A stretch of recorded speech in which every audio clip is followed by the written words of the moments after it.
जय श्री राम, राधे राधे। आप लोग वीडियो देखिए। क्या एक लड़का बोल रहा है कि राम जी चमार थे कि क्या थे। आप लोग देखिए पूरा ये। तो जो प्रभु श्री रामचंद्र जी की बात करते हैं वो प्रभु श्री रामचंद्र भी जाति के चमार थे और इसका प्रमाण है मेरे पास। चाहे दुनिया का कोई भी बड़ा से बड़ा संत आ जाए, चाहे कोई भी वो क्या कहते हैं मठाधीश्वर या शंकराचार्य आ जाए, मेरे से तर्क कर ले कि राम प्रभु श्री रामचंद्र जी जाति के चमार थे। क्योंकि आप देखेंगे हमारे पूर्वांचल में राजपूत थे, क्षत्रिय। क्या प्रमाण है कि क्षत्रिय थे? लेकिन मेरे पास प्रमाण है कि प्रभु रामचंद्र जी जाति के चमार थे। कौन सा प्रमाण है? प्रमाण ये है कि आप हमारे पूर्वांचल में जाएंगे, आपको हजारों नहीं हर एक के नाम के पीछे आपको राम दिखाई देगा।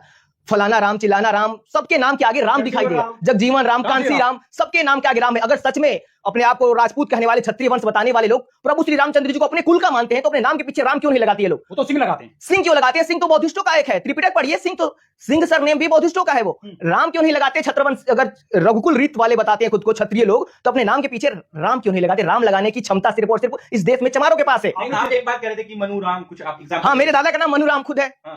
तो मेरे दादा तो राम, मेरे दादा के दादा का सरनेम राम है। मेरे गांव में सबका सरनेम राम है। लेकिन राम तो जाति राम चमार थे। मोहर लगा दिया आपने। राम जाति के चमार थे। मोहर नहीं लगा रहा हूं, प्रमाण है कि राम चमार थे। अगर किसी को लगता है कि क्षत्रिय वंश के थे तो कोई क्षत्रिय अपने नाम के आगे राम लगा के दिखाए, नहीं लगा सकता। राम तो छत्रपति नहीं, क्षत्रिय राजा। तो क्या चमार लोग राजा नहीं थे क्या? चमार लोग भी तो राजा थे। चमार इस देश के सबसे वो व्यक्ति हैं जो सबसे पहले नर्स का काम चमारों ने किया, लोगों को चप्पल पहनना सिखाया चमारों ने। तो ये कोई छोटे मोटे लोग तो कर नहीं सकते, राजा लोग ही ऐसा कार्य कर सकते हैं। तो जो बीएन राव के बारे में बताया जा रहा है कि बीएन राव जी ने संविधान लिखा है, तो इसके बारे में तो बस मैं यही कहूंगा कि बीएन राव बाबा साहब का नाम लेके खुद को फेमस करना चाहते हैं। लेकिन जो मैं आपको तथ्य दे रहा हूं कि राम प्रभु श्री रामचंद्र जाति के चमार थे, ये 100% सत्य है। तो आप देश के तमाम शंकराचार्य को चैलेंज दे रहे हैं कि मैं देश के सभी शंकराचार्य को चैलेंज कर रहा हूं कि कोई प्रमाण, कोई प्रूफ करके दिखाए कि प्रभु श्री रामचंद्र जी क्षत्रिय वंश के थे। प्रभु श्री रामचंद्र जी चमार कुल के थे, चमार थे वो। अच्छा, तो बिल्कुल ये तो नई बहस छेड़ दी है। नहीं, नई बात नहीं, हकीकत है। रामायण लिखने वाला भी तो दलित था। तो एक दलित की कहानी लिखेगा ना वाल्मीकि। जैसे काशी राम आपने अभी एग्जांपल दिया, उनके नाम के पीछे भी कांसी राम है। मेरे दादा का नाम मनु राम है। मेरे पापा का नाम उमाशंकर राम है। मेरे पूरे गांव में गाजीपुर है या और जो जिले हैं उधर राम लगाते हैं जो एससी समुदाय के लोग हैं। ये तो बिहार में भी बड़े पैमाने पर राम लगाया जाता है। पूरे बिहार में लगाया जाता है राम। राम सच में प्रभु श्री राम चमार थे। अच्छा, वाल्मीकि जी ने लिखा है रामायण, वो भी दलित थे। वो तो कह रहे हैं कि हनुमान तो दलित थे, योगी जी बोले थे, अब राम को भी ले आए हैं आप। सब लोग दलित ही थे जिस देश के थे। ये जो तिलकधारी चुटियाधारी लोग हैं, ये बाहर के लोग हैं और इन लोगों ने हमारी चीजों को अपनाया। जैसे आज वीएन राव को बता रहे हैं, जैसे आज संविधान निर्माता, वैसे ही कल राम को बताए थे कि ये क्षत्रिय वंश के हैं। ये सुप्रीम कोर्ट में मामला जाना चाहिए। जिस तरह से वीएन राव को संविधान निर्माता बताया जा रहा है, ठीक वैसे ही प्रभु श्री रामचंद्र जी जाति के चमार थे। ये मामला सुप्रीम कोर्ट में मैं तो तर्क और तथ्य के साथ तैयार हूं। कोई डिबेट कर ले शंकराचार्य मेरे से, क्योंकि प्रभु श्री रामचंद्र जी चमार थे तो पुजारी भी चमार होना चाहिए। पूरे देश में जहां जहां राम का नाम होगा वहां चमार होगा। क्योंकि राम को ढोने वाले, राम को अब तक जिंदा रखने वाले चमार जाति के लोग अपने नाम के पीछे ढोकर आज तक जिंदा रखे हैं। वरना कौन राम को जानता था, कौन कहां लिखता था? मंदिर में जान सकते हैं आप कि राम चमार। मंदिर में तो ब्राह्मण पुजारी है महाराज। वही तो मैं कह रहा हूं कि इस देश का पूरा इतिहास बदल दिया गया है अपने इन लोगों ने। इनके पास तो ये तो मैं ये कह सकता हूं कि ये लोग लवारिस थे। पूरे मंदिरों में पुजारी चमार होने चाहिए अब। अरे आप काबिल कहां, आपने वेद पढ़े नहीं, आपने ग्रंथ पढ़े नहीं, आप कहां से बन जाओगे पुजारी? आप तो मेरिट ये नहीं, अक्षर के दम पर आप पास होते हो। कड़ कड़ में भगवान है और भगवान को पाने के लिए किसी ज्ञान की जरूरत ही नहीं, श्रद्धा ही काफी है। आपको वेदों का ज्ञान है? शंकराचार्य जी भी कह रहे हैं। हाँ। मनुस्मृति कहते हैं कि दलित जो है वेदों का ज्ञान नहीं ले सकता।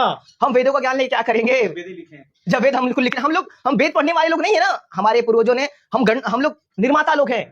हम लोग लिखते हैं, संविधान लिखा, रामायण लिखा, तो पढ़ने का काम तो ये लोग कर रहे हैं। आप सिर्फ मंदिर में मजदूरी कर सकते हो, पुजारी नहीं बन सकते।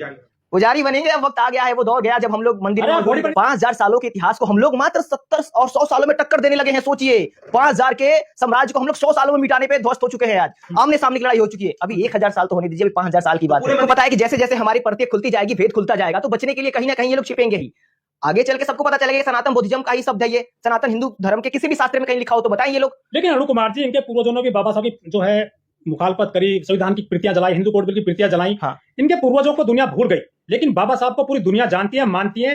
तो इनको क्या दिक्कत है बाबा साहब से, जब इनके पूर्वजों को याद नहीं करता? बाबा साहब आज जिंदा आज विचारों में। सोचने वाली बात है कि अनिल मिश्रा के जितने भी पूर्वज लोग थे सब के सब बेवकूफ और मूर्ख थे, क्योंकि इनके पूर्वजों ने बाबा साहब का विरोध किया था संविधान निर्माता बता के। बीएन राव का विरोध करना चाहिए था ना। संविधान कॉपी पेस्ट है, संविधान गलत है। तो इनके पूर्वजों को, बीएन राव के पूर्वज जो थे मूर्ख थे, अनपढ़ गवार जाहिल थे, उन लोगों ने बाबा साहब का विरोध किया। बीएन राव याद नहीं थे क्या इनको? आप कोर्ट जाना चाहोगे? बिल्कुल जाना चाहेंगे। अगर बीएन राव के लिए कोर्ट वो लोग जाने के तैयार है तो मैं भी जाने के लिए तैयार हूं। प्रभु श्री रामचंद्र जाति के चमारे, जिनकी कहानी को पूरी तरह से खत्म कर दिया गया है, ब्राह्मणों द्वारा मनगढ़ंत किया गया है उस कहानी को। ये जो अनिल मिश्रा हैं, बाबा साहब के पीछे पड़े हुए हैं, कह रहे हैं कि एससी एक्ट भी खत्म हो, आरक्षण भी खत्म हो, और जो ये है एट्रोसिटी एक्ट वो भी खत्म हो। ये सब खत्म हो जाएगा। सबसे पहले अपनी वो जाति खत्म करे। अनिल मिश्रा जी बुढ़ापे में फेम पाने के लिए, नाम पाने के लिए केस वोस तो मिल नहीं रहे थे। बेचारे निठल्ले बैठे थे बुढ़ापे में, पूरी जिंदगी बर्बाद कर लिया उन्होंने। जिंदगी भर क्या किया? कुछ नहीं किया। बुढ़ापे में उनको याद आया। तो ये बाबा साहब को जानते नहीं है, संविधान को मानते नहीं है ये ना बाबा साहब को जानते हैं ना संविधान को मानते हैं। ये वही लोग हैं जो अपना बाप बदलने में तनिक भी देर नहीं करते हैं। जैसा समय होगा वैसे अपने बाप बदल देते हैं ये लोग। पहले ये लोग अपने आप को ब्राह्मण धर्म बताते थे, फिर सनातनी आज बता रहे हैं।